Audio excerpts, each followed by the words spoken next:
They're off. Getaway second time for the Betfair Exchange graduation chase. Just under 2 3/4 miles, 17 fences to jump, 3 in a line as they approach the first apple away on the far side. Gaillard de Menil in the centre, and towards the near side, Scypion, who was the least fluent of those three. The other of the Greys, Grey Dawning, took it in 4th place, and Hardy Bloke is the early back marker, and they move on towards the second, and Gaillard de Menil in the hands of Patrick Mullings shades the lead over Apple Away and Derek Fox. And then Scypion, Sam Coulter, dark jacket with a red cap, the Grey Dawning under double chasing Harry Skelton, Hardy Bloke and Henry Brook at the back of the field. De Menil jumping soundly in front, whereas Scypion is rather more cautious and rather lingering in the air early on. Open ditch at the end of the back straight, fence 4 on this occasion. Gaillard de Menil, big leap there, stood off it, gave it plenty of daylight, and leads the mare Apple Away into the far corner at 26, 27 miles an hour early on in the race.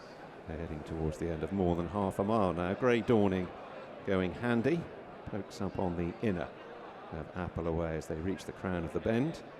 And then Hardy Bloke racing wide of Scypion, who jumped off seemingly with the intention of at least being prominent, but some rather cautious jumping has knocked him back to dispute last place as they turn on in and enter the final at 2 miles of the race. On towards fence 5, Gaillard de Menil, Grey Dawning on the far side, Apple Away on the near side.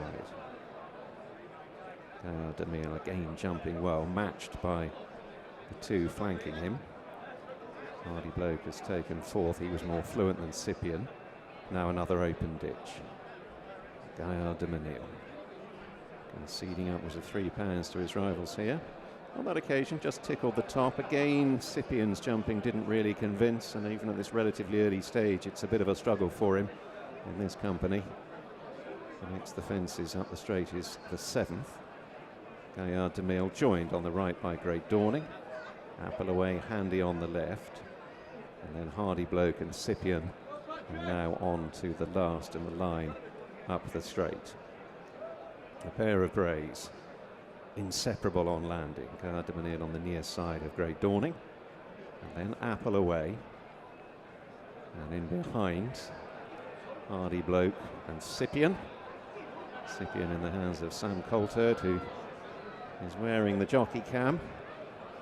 And at the moment, that's giving him a good view of Grey Dawning and Gaillard de Menil up ahead, who swing the left-handed paddock turn towards the back straight and approach the halfway point of the Betfair Exchange graduation chase.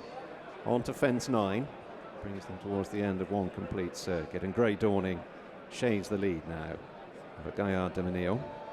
Apple Away, the chasing debutant, the Grade 1 winning hurdler, quite happy at this stage, it would seem, to stalk the leading pair, the gold jacket for Derek Fox.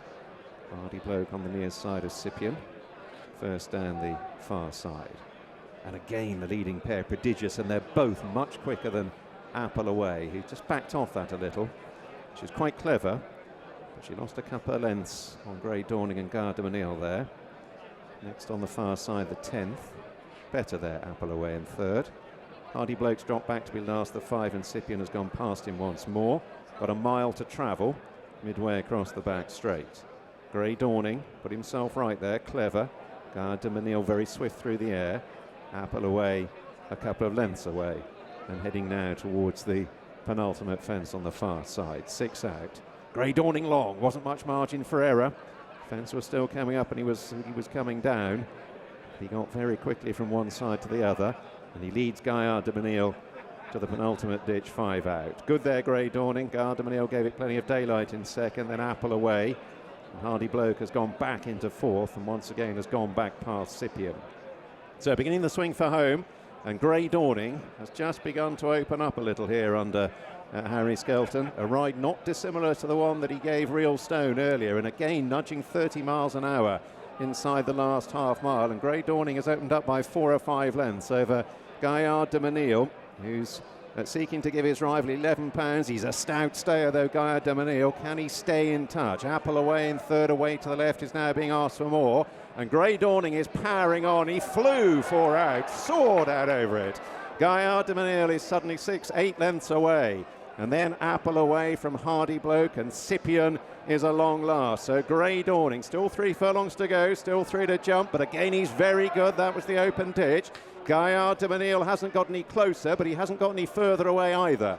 Apple Away is back in third, and they're heading now towards the second last. Grey Dawning, another very accurate leap. Gaillard de Menil was untidy. Apple Away and Hardy Bloke and excellent. It's Grey Dawning now by double digits, with 1 more left to jump for Harry and Dan Skelton.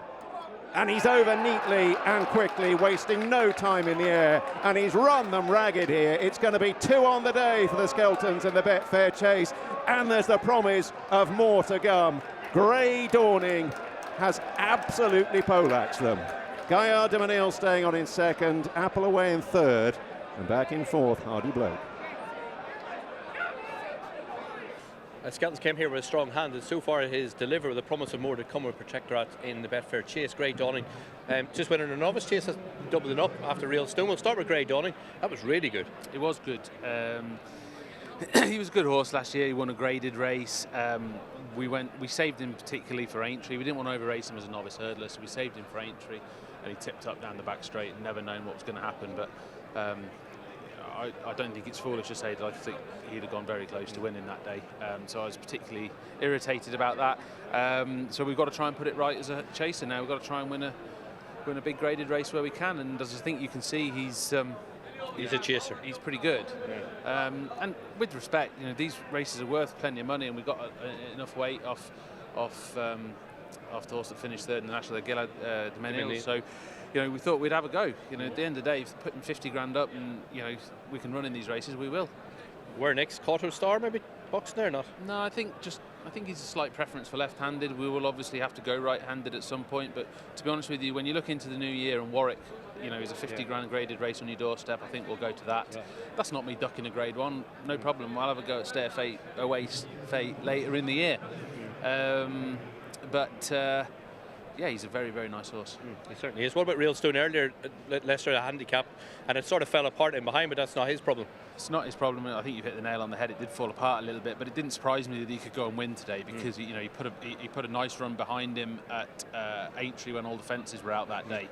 And I thought he'd improved, and he obviously has. I thought this horse had improved, and he obviously has. And it's been well documented that our horses have been needing the run a little bit. I can't really put my finger on why that is, because it's not like we train any different to what we did 12 months ago, but that's just the way it is a little. There won't be any excuses for Protectorate. Right. Don't think that's me preempting a need the run scenario. He's done loads. He has not missed, and looking forward to it now. Yeah, absolutely. Well, they're in flying form. Well done. We wish you well later. Many thanks. Thank you. Watch live racing now on racingtv.com.